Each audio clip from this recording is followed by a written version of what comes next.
I think I told the guy about an hour and a half ago, I've kind of been a little distracted by some of your interesting callers, but just talking about being a graduate student, kind of the teaching in the South, and also being an atheist. Run away. It's very interesting.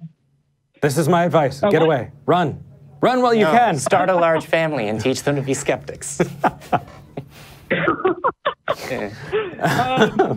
Invite your friends. Not, but yeah, I just find it kind of interesting, the experience I have. I'm in the humanities, not sciences, so I'm a horrible atheist. No.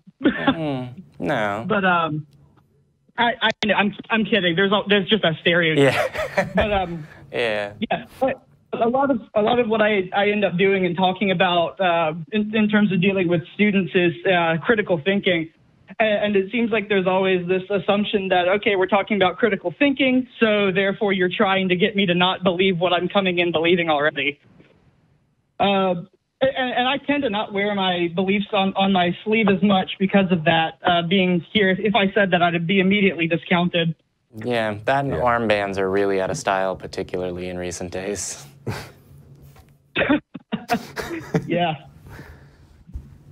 Yeah, sometimes my jokes just derail the conversation, and I'm not prepared for it. Like, all right, that's all I had to say. Keep talking, guys. I don't know if I have anything to add, actually. I'm sorry. Yeah. No, it's good. Yeah, I mean, did you?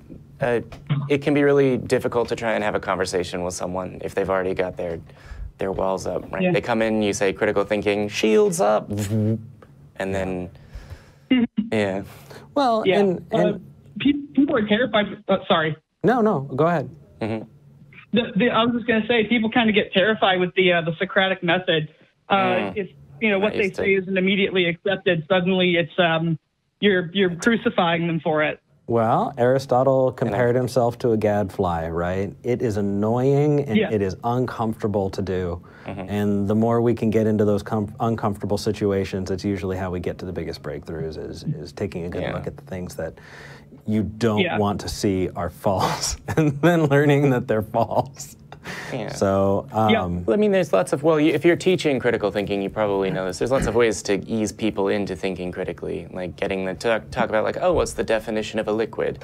It's like, oh, well, it's a thing, and if you put it in a container, it conforms to the shape of the container. It's like, okay, well, then a marble isn't a liquid, but if you get a jar and you get a handful of marbles, you put it in, then a handful of marbles is a liquid. Well, no, those are separate things. Like, okay, well, atoms are separate things. Like getting them to just think about things. I mean, you're a teacher, so you know this, and you don't need me to try and write a lesson plan for you in my non-teachery, not knowing how to design lesson plans. But yeah, it's interesting to engage in conversations like that with people, even if you don't give a shit what the definition of a liquid is. What's your degree specifically in? So right now I'm studying literature. I'm still working on it. Actually looking to do doctoral research, and UT Austin's on my list. Oh, hell yeah. Come on down. We'll show you around. Yeah. But no, I'm studying literature. Rock on. Well, Mason, you take care and keep in touch. Email us, definitely, especially if you're coming to Austin. Yeah. Keep in touch. Yeah, that's awesome. Thank you guys. Thank you for calling in.